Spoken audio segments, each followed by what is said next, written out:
of my top mileage days, I think I had a day where I did over 270 miles. There were a couple of days I did over 260. The first day I did 250. And actually, I was averaging 206 miles for the first 2 weeks, which I was pretty pleased with. My goal for the entire race was to do at least a double century a day.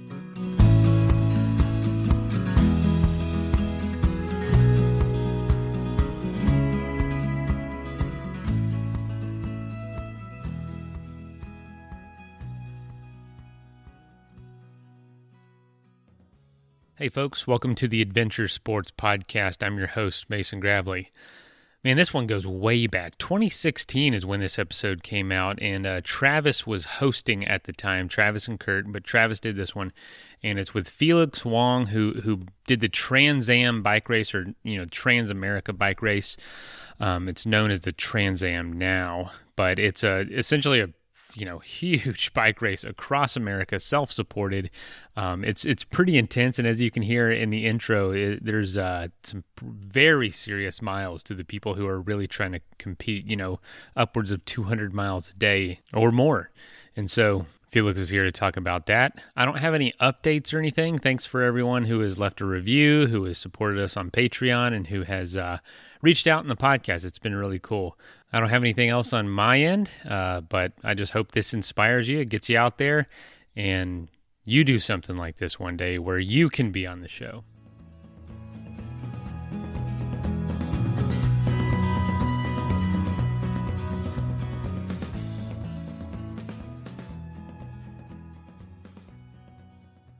Welcome back to another episode of the Adventure Sports Podcast. This is Travis. So today with me is Felix Wong. Felix is a cyclist, a rock climber, a mountaineer, an ultra runner, a triathlete, just to mention a few of his adventurous hobbies. He's up in Fort Collins, so he's up, what do you say, Felix, 20 miles north of me, something like that? I'm about maybe 45 miles north of Boulder. Is it that far north? Jeez. I was thinking about 40 minutes. So, okay, anyway, Felix is up north of me in Colorado. He moved to Fort Collins from California, from Silicon Valley, and he's just really been into an adventurous lifestyle. If you go to his site, it's Felix Wong, WONG.com. And you can see all of his writings. He keeps a great blog post about everything he's done in the world of adventure, and something to read up and to follow on. So today, Felix is going to be talking about the Trans-American bike race. This is a 4,200-mile race across the country of the United States. And if I can get him to talk about it a little bit, we're going to talk about the Tour Divide, which is a 2,700-mile race from Canada to Mexico. So enough with the intros, Felix. Welcome to the show.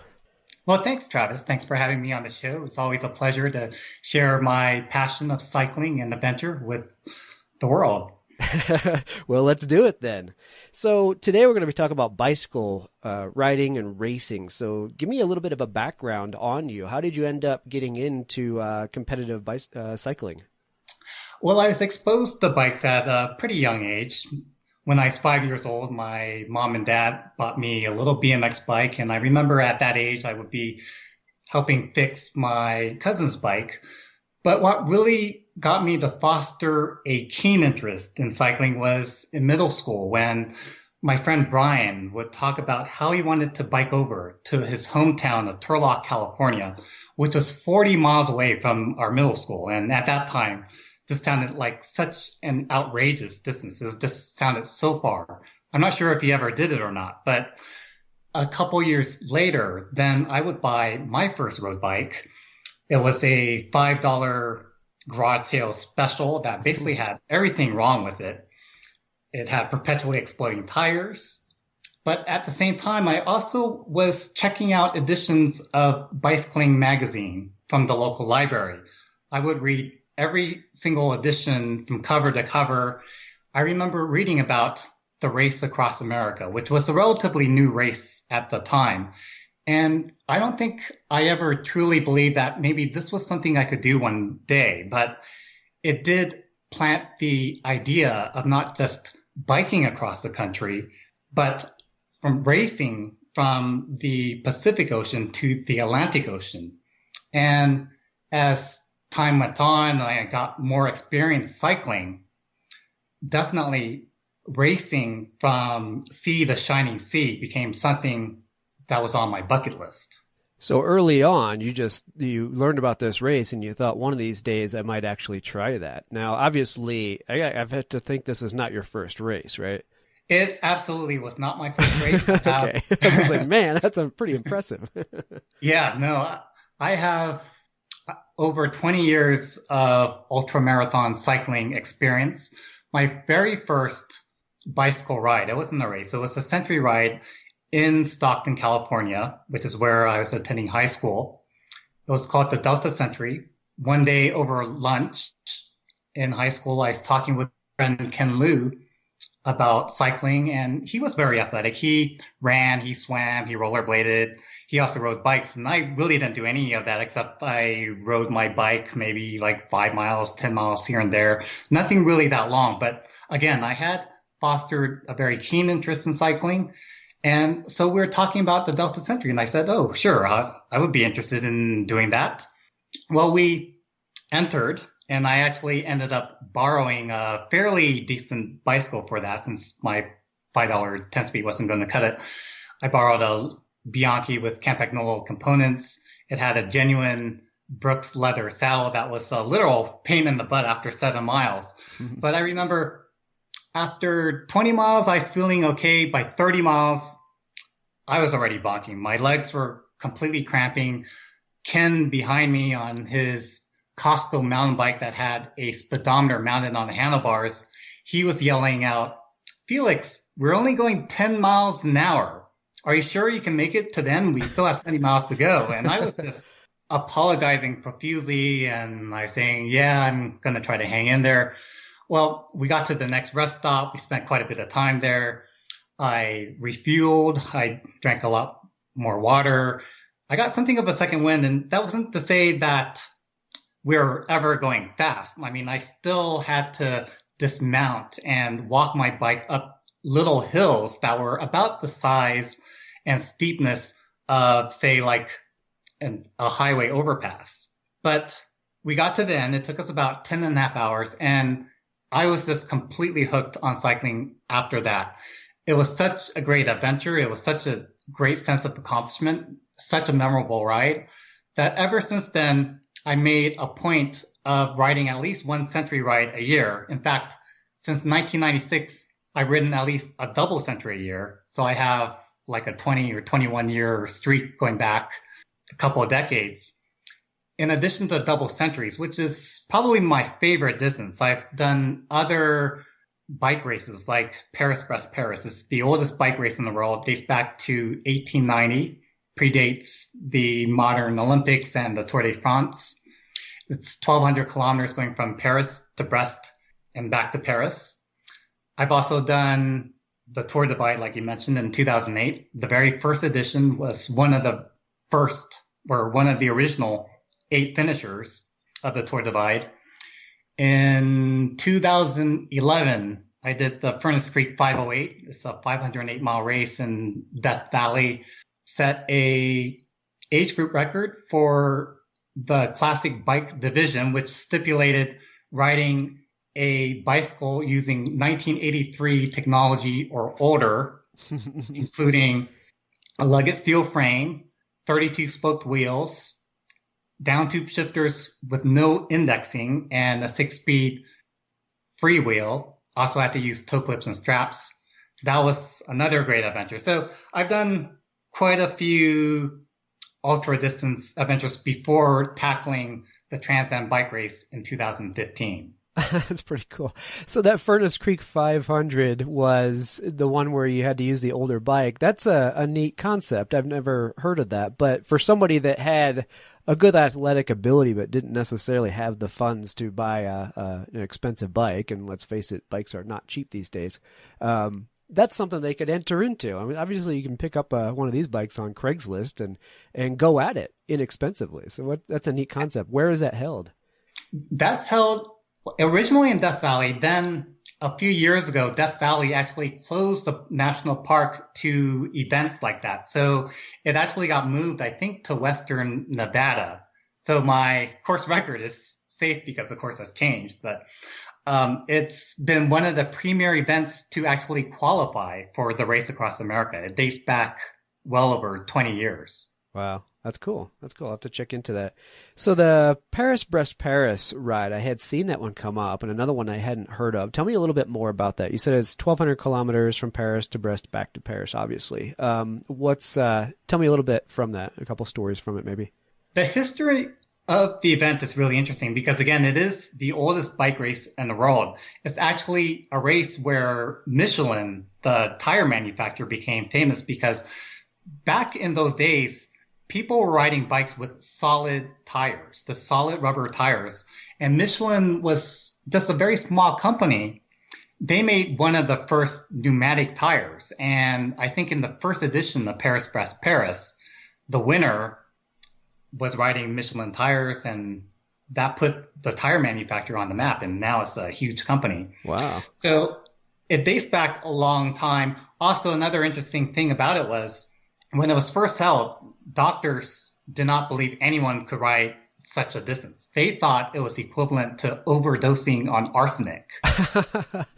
And yet, amazingly, people finished this bike race without gears, a lot of them on solid tires. I think the winner, he broke a crank arm and was pedaling with one leg for something like 5 hours, something ridiculous like that. And I think he finished the race in 70 hours, which was a respectable time. Wow, that's pretty crazy. And we're talking about 750 miles. That's a good trek on old equipment like that. I can't imagine riding 750 miles on solid tires. Right. And I want to make the point that it's continuous. It's not like the Tour de France, which is divided into individual stages. No, it's one race. It's one distance. If you have to sleep, that's counted in your time. So it's one continuous race. The Tour Divide and the Trans Am bike race is like that also. Yeah. Okay, so let's go into the Trans Am bike race. Now, you had dreamt about doing this for quite some time, and then now at that time, did you say you knew about the bike race, or it came about? I mean, because I think the route was there, but the race just started in 08, right? So this race came about, and you said, hey, that's what I've been wanting to do. Let's do that. That's correct. So the Trans Am Bicycle Trail has been in existence since the bicentennial of the United States, 1976. So it's been around for 40 years now. However, the bike race started in 2014, and unfortunately, I only heard about it about maybe 3 or 4 days before the race was actually held. So I couldn't enter it in 2014. That would have been a great year for me to enter. I certainly would have entered it if I had heard about it earlier. But once I heard about it, I made plans to do it in 2015. So when I was talking about the seed being planted of racing from coast to coast, initially I was thinking the race across America because that was the first coast to coast race. However, there were things about the race across America that had deterred me. One of them was just the expense of the entire race. There's a lot of logistical challenges, including you need your own crew. You need to have usually like half a dozen crew members. You put them up in hotels. You're renting a couple of vehicles. There's gas. There's lodging. People who do the race across America, even on a bare bones budget, would easily spend like $12,000. Wow. And for me, I've always been more attracted to kind of lower key, lower budget events. And the Tour Divide is a good example of it. The Tour Divide, there's no entry fees.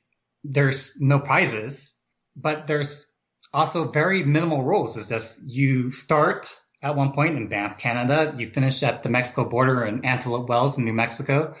You have to follow a certain route, and you can't get support from anyone, at least not pre-planned support. And the support has to be commercial, like, you know, obviously you can stop at a convenience store and buy supplies along the way. You can also mail supplies to yourself in advance by USPS, but you can't have, for example, a friend bring you supplies along the coast. That would get you an immediate disqualification. Right. So I was always attracted to ultra distance cycling that was self-supported, where it's all about rugged individualism.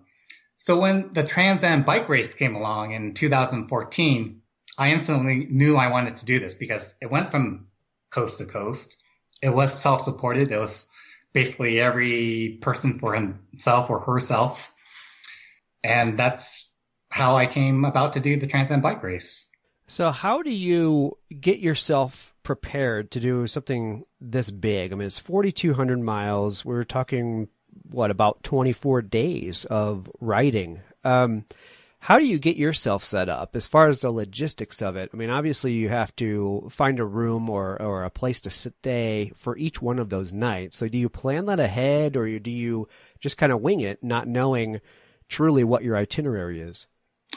There is a bit of planning you can do ahead of time by purchasing maps from the Adventure Cycling Association, which came up with the official route of the Transamerica Bicycle Trail. So you can see very clearly on these maps where hotels are available. But my strategy actually initially was to stay in hotels as little as possible, because from doing the Tour Divide, where I stayed in hotels maybe only, I want to say 7, 8, 9, or maybe 10 times during that race, and that race took me 27 days, I felt that the hotels were actually slowing me down because I had to check in. I would linger longer to shower, to be texting. I would be sleeping in a nice warm bed. It would be kind of hard to get out of bed. Then I would have to check out. So during that particular race, I thought it was making me lose time. So my initial strategy for the Trans Am bike race was to not stay in hotels, and I would just sleep under a tree on the side of the road.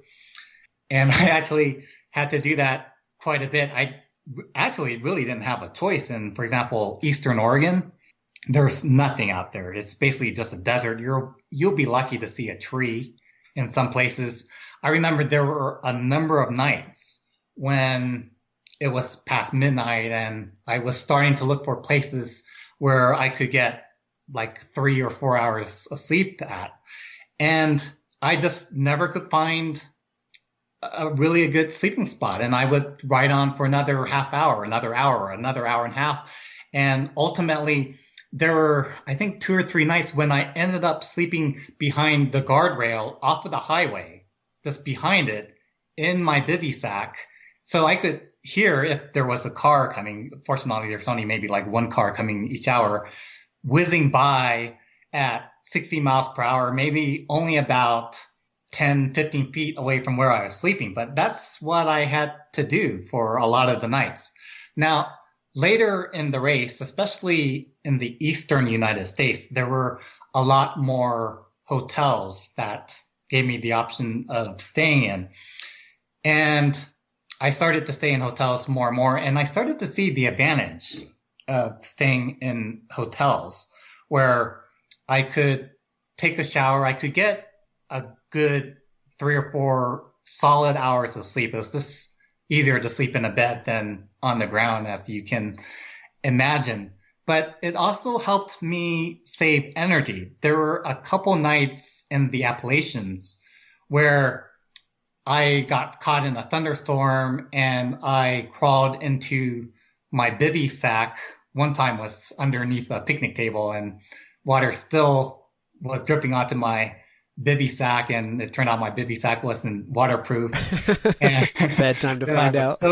And then I was just shivering like the entire night, and I was wasting so much energy just trying to stay warm. Not only did it prevent me from getting out and waking up and getting out of my bivy sack at a prompt planned hour, but I just was wasting a lot of energy, and getting enough calories for this ride, as you can imagine, is pretty tough. I mean, when you're biking 19 or 20 hours a day, you're burning a lot of calories, and it's almost impossible to replace all of them. Yeah, absolutely. And if you're out there sleeping on the side of the road or under a picnic table in the cold, damp weather, your body is burning even more calories overnight just to keep the heat going. And, so trying to get that many calories in the first place and then burning them 24 hours around the clock is that much worse. Well, you almost had me convinced that sleeping on a heavy root system underneath the tree is probably the way to go, just to kind of spark you to get up and get going. But maybe not. Maybe it is worth getting a little bit of rest, because I can't imagine riding 24 days, and I think we're talking 175 miles a day on average, and then going to sleep under those conditions. That doesn't sound very nice. Yes, I agree. And I think if I were to do it again, I would spend more time in hotels than I actually did. Yeah, I think the hotels and some discipline are the way to go from the sounds of it. Right. As weird as this sounds, you know what one of my favorite desserts is at the end of a good meal, a long day, and you just want to relax? A bowl of cereal. I love cereal. Don't get it as much as I used to, especially as a kid. But the biggest reason is there's really, it's not healthy at all. The cereal that we like, it's that sugary, carb-loaded, just empty calories is really all it is. But it's just so good sometimes. But that is where Magic Spoon has stepped in and said, you know what? Adults like cereal. Let's make some healthy cereal that actually tastes like cereal, something good, something indulgent. And so they have come up with a zero sugar, high protein, low carb, very tasty cereal. It's keto friendly, it's gluten free, it's grain free, soy free, GMO free, and it comes in 4 different flavors: cocoa, fruity, frosted, and blueberry. That covers pretty much all the bases of everything that I would indulge in. And so if you're looking for kind of that craving satisfier of having a great bowl of cereal, something I actually just had, but without the guilt attached to it, Magic Spoon is your answer. If you'd like to try some, go to magicspoon.com/ASP for Adventure Sports Podcast and grab yourself a variety pack today. And if you don't absolutely love it, they have 100% money back guarantee. And again, New Year's is coming up. We're all trying to be a new self. Maybe it's a bowl of cereal to start your day that can help you do that. magicspoon.com/ASP. And you can use the code ASP for free shipping. All right, now on to the adventure. Okay, so like I said, we're talking an average of 175 miles a day is what it works out to. But obviously, some days go long and some days go short, depending on the type of terrain and what part of the country you're in. What were some of your longer days that you experienced? Yes, there was one stretch, and it was in the middle of the United States through eastern Colorado into Kansas, where I actually did 310 miles in a 24-hour period. That was something I was pretty proud of. Wow. Although 10 or 11 of those miles were actually off-course miles, because I did a really bonehead thing of I stopped at a vending machine in the middle of nowhere and I bought a Coke. And at that time, I was wearing a Camelback. And I took the Camelback off and I drank this Coke and I proceeded on. And it wasn't until 5.5 miles later that I realized that I left my Camelback, which had a lot of my supplies, including tools and basically some life-saving supplies, back at this vending machine. So I actually had to turn around and go back for it. Ultimately, I only lost about 40 minutes, but that's what happens when you're sleep deprived. Right. Sometimes you needlessly do needless miles like that. So there was that stretch. I did 310 miles. Of my top mileage days, I think I had a day where I did over 270 miles. There were a couple of days I did over 260. The first day I did 250. And actually, I was averaging 206 miles for the first 2 weeks, which I was pretty pleased with. My goal for the entire race was to do at least a double century a day. However, then the last 9 days of the race, my mileage really dropped off because I got this condition called Schirmer's neck, which really limited my riding. Schirmer's neck is a condition where your neck muscles fatigue to the point where you can no longer hold up your head. It's named after a cyclist named Michael Schirmer, who was one of the first racers in the Race Across America. It's a condition that basically only cyclists get who had been biking at least 500 miles, have been doing a 500-mile race. So I imagine that there can't be more than maybe a dozen or 2 dozen people a year who get Schirmer's neck.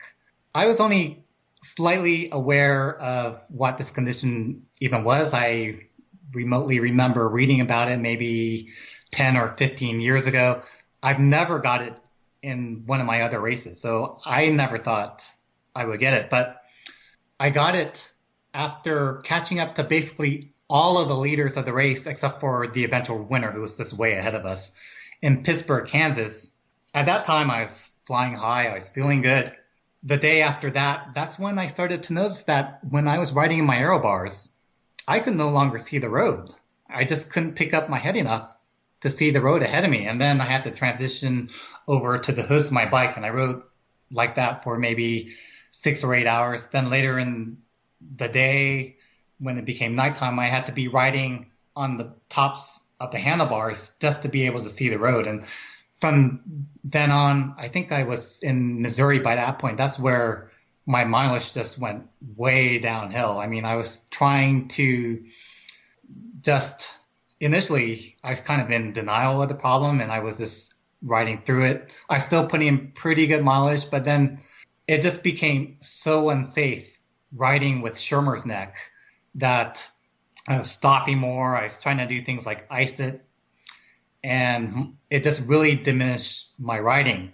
Now, how I tried to deal with it was, well, first I went on the internet and I tried to read about solutions that other racers, particularly in the race across America, who had Schirmer's neck, what they did to deal with it. Some of their solutions included duct taping the back of their helmet to their saddle, or tying, if they were female, their ponytail to their sports bra or their heart rate monitor. Just to hold their head up? Yeah, just to hold your head up. Oh my Those God. solutions sounded really dangerous to me, and also I didn't have a crew. So for hours, I just kept trying to think what else I could do. And ultimately, my solution was to rotate the aero bars on my bike from horizontal to vertical, so that I could be riding with my hand on the top of the aero bars. And it was kind of like riding a cruiser. Yeah, let you sit up a little bit better. Yeah, I could sit up a lot better. It was comfortable. For 2 hours, I was riding with a giant smile on my face, but then reality hit when I realized that, this was actually, it was slowing me down. I was basically air braking whenever I was riding on the flats. I couldn't really descend very well, because for descending, especially in the Appalachians where there are a lot of blind curves, the roads are very steep, you want to be covering the brakes. And to cover the brakes, I basically had to stand out of the saddle with my crotch pressed against the stem of the bike just to be able to see the road. But then all of the weight was at the front of the bike, and if I was to brake hard, then I would go over the handlebar. So I was descending at maybe 1/3 the speed I normally would descend at. So I couldn't descend very well. I couldn't climb well in this position. But it was a position that allowed me to finish the race. Right. I tried a few other things like a neck brace that basically just overheated me, and I discarded that after 40 miles. There were a number of miles, especially during the last day, where I was riding with one hand and using my other hand to prop up my chin just so I could see the road. It was definitely dangerous and kind of scary, but that's how I managed to get through the last 1,100 miles with Schirmer's neck. Well, and even with all of that, dealing with the injury, you finished 8th place, which made you the third American finisher, right? Yes, I was really pleased with that, because I was in 7th or 8th place for almost the entire race until I got to Kansas, and that's when I really started gaining on the others. And again, when I got to Pittsburgh, Kansas, I actually was in the same spot as the other leading riders aside from the winner. Then the day after, they got a head start on me, and I just never caught them again with Schirmer's neck. So I was pleased that while I was dealing with Schirmer's neck, I really only lost one position. It was to another American. He caught me with, I think, 370 miles to go. So it was just with 2 days to go, and he actually beat me by about, I think, 12 or 13 hours. So it ended up not really being close. I was kind of almost glad for that because I would have been kicking myself for not maybe trying a little harder if he only beat me by a couple hours. Yeah, I can see that. Yeah, so even though I was dealing with what was a serious condition, I managed to keep my head on straight, despite my neck not being able to keep my head on straight, but and just kept my wits about me and just kept plodding along. My mileage did drop off significantly, but I kept on going and made it to the end in relatively good position. Wow. Well, and that is out of 38 entries in 2015, just to put it in perspective. So that's pretty impressive to go through all that and still finish 8th out of 38. So nice job. Thank you. Well, to also put it in perspective, I wanted to just go through the route real quick. This has got to be one of the most amazing experiences. This thing leaves Astoria, Oregon. It goes down Highway 101, and then it cuts across Oregon into Idaho, touches the southwestern corner of Montana, down diagonally through Wyoming, down into Colorado to Pueblo, and then across Kansas, Missouri, Illinois, Kentucky, and then into Virginia, and finishes up in Virginia at Yorktown. So just to give the listeners a map to view, I just wanted to lay that out. What was the most amazing part of that ride? I mean, I can just imagine this whole, off into the East Coast and then this whole area in the Pacific Northwest, riding through that day after day. It must have been amazing. It was absolutely amazing. It hit so many beautiful areas, including Yellowstone, the Grand Tetons, of course, the Rocky Mountains, the Appalachians. It certainly was not the most direct route from the Pacific to the Atlantic. For example, the race across America, which also goes from west to east, is just over 3,000 miles, whereas this race is 4,200 miles. So you can see that it certainly wasn't the most direct way, but it was a route that the Adventure Cycling Association deemed as one of the most beautiful routes. Now, the flip side of that was it was also an extremely challenging route. Aside from the miles in the Midwest, it just had a lot of climbing.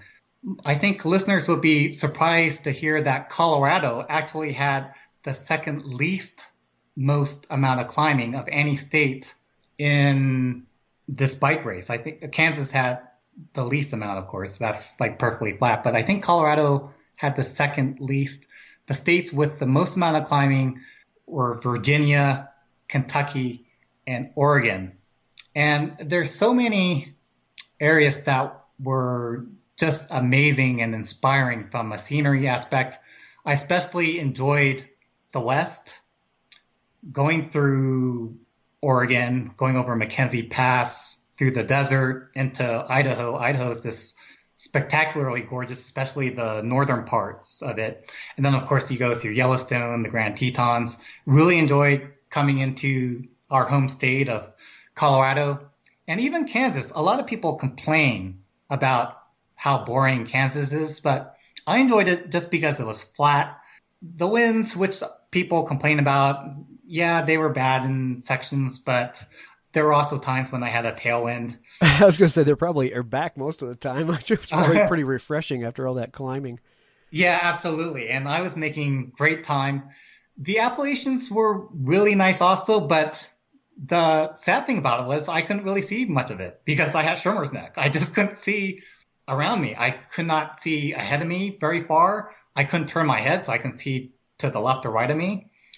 A lot of the time I was just staring at pavement and trying to save alive because in the eastern United States, east of the Mississippi, there really aren't any shoulders on most roads. We're really lucky out here out west where there are bike lanes everywhere. There are shoulders that are 5 to 7 feet wide. In the eastern part of the United States, the infrastructure for cycling is definitely not like that in the West. And there were times when I was riding in the Appalachians with logging trucks and cars just whizzing by me at maybe 35, 40 miles per hour with only like 2 or 3 feet to spare. And it was pretty scary. In addition to traffic, there were at least 100 dogs that were chasing me through Kentucky. Everyone has a dog in Kentucky and they don't seem to have any leash laws out there. So that was definitely an interesting experience. It was, yeah, not quite as pleasurable, but that was mainly due to just my injuries. I had Schirmer's neck. I also had numb hands. Numb hands is something that the majority of racers had in the Trans Am bike race. For example, a couple months ago, I did a poll on Facebook, and I want to say it was at least 70 or 80% of the racers who had finished the Trans Am bike race had numb hands for weeks after the race. Wow. Yeah, that's got to be rough. Sitting there trying to go back to work or something and dealing with numb hands the entire time. Trying to tie shoes or open jars or even snapping the button on my pants. I mean, that was even kind of hard for a couple of weeks, but ultimately my hands recovered, as I think it did for most people. It took my left hand about 7.5 months to regain all feeling. My right hand, it took about 2 months, but apparently that's not too abnormal.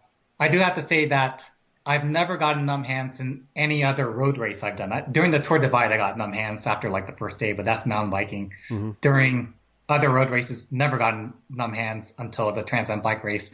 I think what did it was riding through Wyoming, which just had horrendous roads. There were expansion joints like every maybe 20 feet in the road, and you're riding along the highway and it's just thump, thump, thump.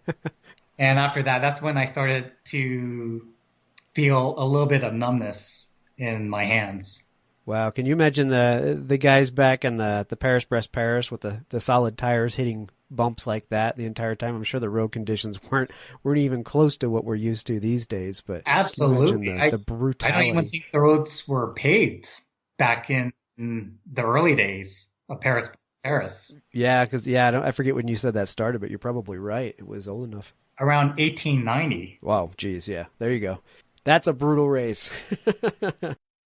So what are some good tips for people to kind of get into shape? I mean, obviously you can be athletically into shape, but you might not be tuned to riding these kind of distances. So what are some things you want to pay attention to? Right. The most important thing for purchasing a bike would be bike fit. Like, it doesn't matter how expensive the bike is. If it doesn't fit you properly, it's not going to be optimal.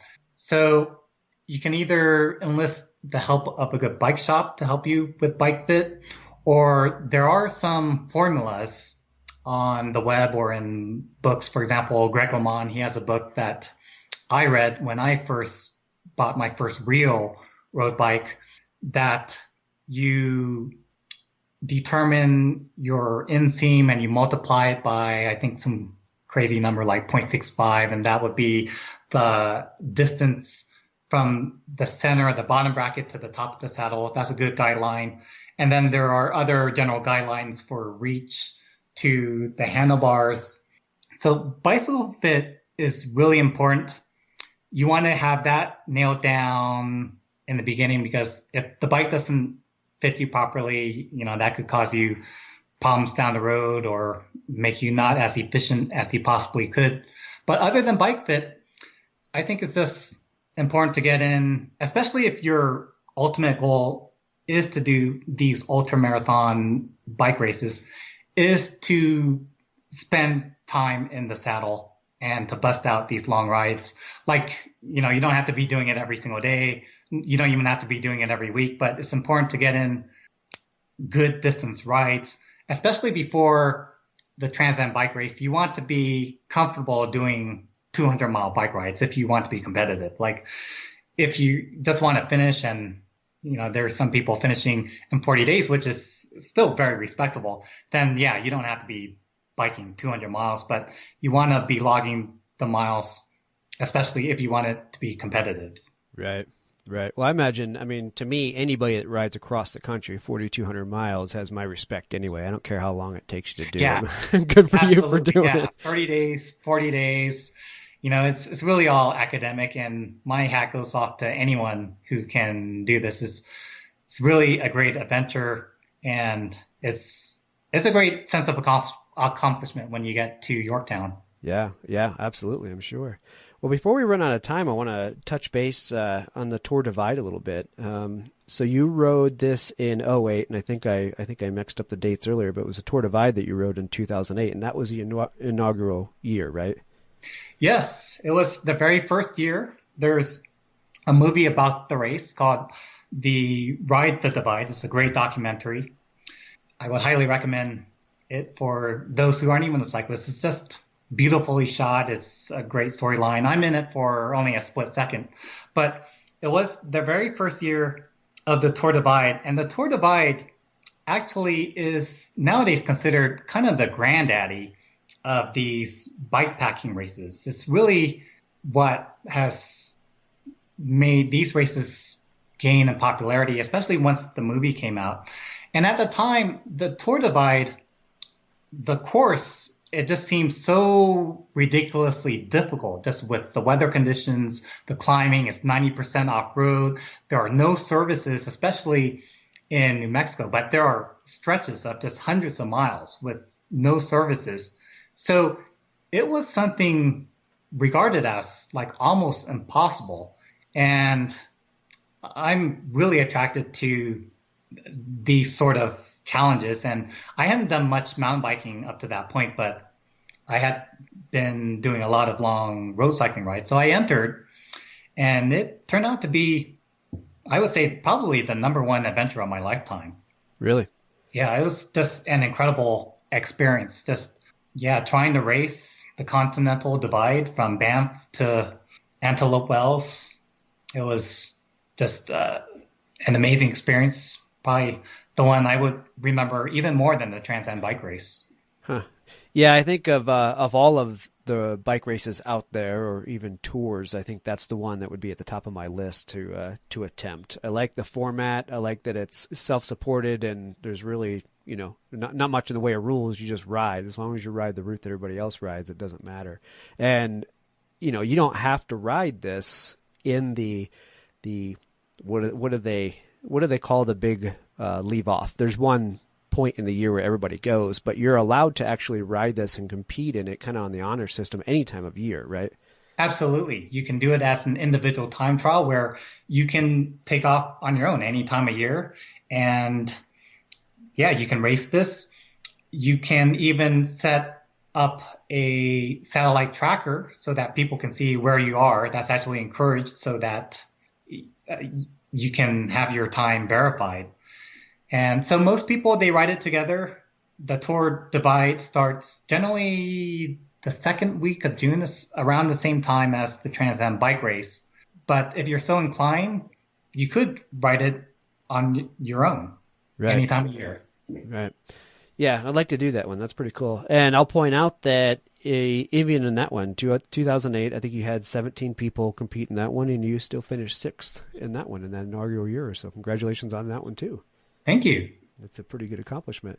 So how are you outfitted to do this? I have always, since I was a kid, I thought putting a mountain bike and I guess a bike back then, there weren't really mountain bikes when I was a kid, but putting a bike together with the backpacking essentials and going on a bike pack trip was always something that I've always wanted to do. And now we see bike packing is taking off. I mean, it's really booming right now. So bike packing trip like this, obviously you're not wearing a big heavy backpacks like some of us might have thought you might have to back then. There's a lot of gear out for it. So how are you outfitted in order to do this? And because you don't have a ton of room to take a lot of stuff. Absolutely. And in both races, I wanted to be at least somewhat competitive. So I was trying to keep weight down to a minimum. I think my rig in the Tour Divide was only about 37 pounds, and that included a 26-pound mountain bike. So I basically only had 11 pounds of gear. I did splurge on a couple of things like a one person big Agnes tent made in Steamboat Springs. I call that a splurge because basically everybody else was using a bivy sack that only weighed like half a pound as opposed to my tent, which weighed, I think, just under 3 pounds or so. So back in the Tour Divide, bikepacking wasn't nearly as big of a thing. And I kind of had to come up with my own ideas for how I was going to outfit my rig. I used a heavy duty rack and I strapped to the rack both the tent that I mentioned and a dry bag of my clothes. And I did wear a camelback-like backpack. It wasn't very big, but it was something that I could keep food in. And I also even used that same pack for the Trans Am bike race, although I did ship it back to myself or back home when I reached Newton, Kansas. And then I had nothing on my back. But a general rig that people would use nowadays would not use a rack. They would just use a bike packing, very large saddlebag that straps underneath your saddle that has a massive capacity for clothing, for food. And then a lot of people will use frame bags within the triangle of the frame. They might mount additional water bottles, but in terms of what gear they bring, especially those who are being competitive, you try to bring the bare essentials. There were some people who weren't even bringing a toothbrush. Now, I was bringing a toothbrush. I was actually brushing my teeth and even flossing almost every single night. But there are people who were like, screw it. It's only a few weeks. I can go without that. Wow. And so, that's the extent some people can take. And really, for a trip like this, you don't need too much gear because it's held in summer.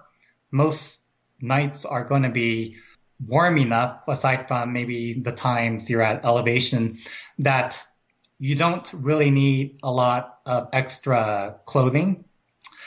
As in terms of like a sleeping bag, in the Tour Divide, I think I had the warmest sleeping bag of anyone during that race. Mine went down to, I think, 20 or 30 degrees, whereas most people's the rated temperature was maybe 45 degrees or even 50 degrees. Right. My bag only weighed maybe like 0.4 pounds more than theirs. I was kind of glad I had it because there were some sections of the Tour Divide where I did get caught in some really cold areas. So I stayed comfortable every single night. In the Trans Am bike race, I actually shipped home my sleeping bag when I reached Newton, Kansas, because I just wasn't using it. I was sleeping on top of my sleeping bag instead of in it for virtually every single night. And then I thought once I got past Wyoming, I wasn't going to need it at all. It turned out once I got into the Appalachians and I hit some torrential downpours where I got caught in my bivy sack that wasn't waterproof, that's when I started to regret that, I didn't really have any warm clothing. I didn't have my sleeping bag. I actually had shipped home my rain jacket, which was a huge mistake also. But you need to strike a balance between not carrying too much to weigh you down, but enough to stay comfortable enough that you're not wasting energy just shivering some of these nights. Right. Yeah, it's important to be warm because that's when you need to get to sleep so you can regenerate for the next day. So it's probably worth taking a little extra weight just to have that. Absolutely. Well, I have to ask for the last question. I don't know if it's the Tour Divide. I don't know if it's the Transamerica race or another race. Which one would you rank that you've done as the hardest race that you've done? It's a really good question, and I go back and forth debating in my mind, but ultimately I decided that the Trans Am bike race was more difficult for myself. Now, if people who have done both races disagree with me, I can totally understand. But for myself, because of the distance and also because of getting Schirmer's neck, which I didn't get during the Tour Divide. Yeah, good point. It made it more difficult. That and just the comfort level was a little lower in the Trans Am bike race because you're riding with cars almost all of the time, whereas during the Tour Divide, you're off-road 90% of the time. You're out there in nature. And even though there are other dangers to contend with, like, for example, there's bears out there, there's other wildlife. You might hit snow in some regions, like during the 2008 Tour Divide, there were actually like 5 hike-a-bike sections where I was pushing my bike through snow for hours. But during the Trans Am bike race, even though I have to say, I was remarkably lucky with the drivers giving me courtesy on the roads. I don't think I really had any close calls on the road, but accidents do happen. And I know during this year's Trans Am bike race, there were a lot of accidents. I think the first day, one person already landed in the hospital, got hit by a car. There were several other accidents I heard about. There's one guy that had been involved in a hit and run accident, and he was going to abandon in Newton because he came into the Newton bike shop just bleeding from his head. Oh. But he ultimately carried on. So I think because of the distance, because of my injuries, and because of having to contend with traffic, I would say the Trans Am bike race felt a little bit more difficult. I think I also was trying to be more competitive during the Trans Am bike race. The Tour Divide, I really was just focused on getting to the end. I mean, I was trying to be somewhat competitive, but I was sleeping a whole lot more during the Tour Divide than the Trans Am bike race. Yeah. Tour Divide, it seems like it's probably a little bit more relaxed mentally. You don't, like you said, you don't have to deal with the stress of the automobiles out there, but just in the environment that you're in, day out, it's gotta do a lot for your mindset as well. So I can see that. I see where you're coming from. Yes. Very cool.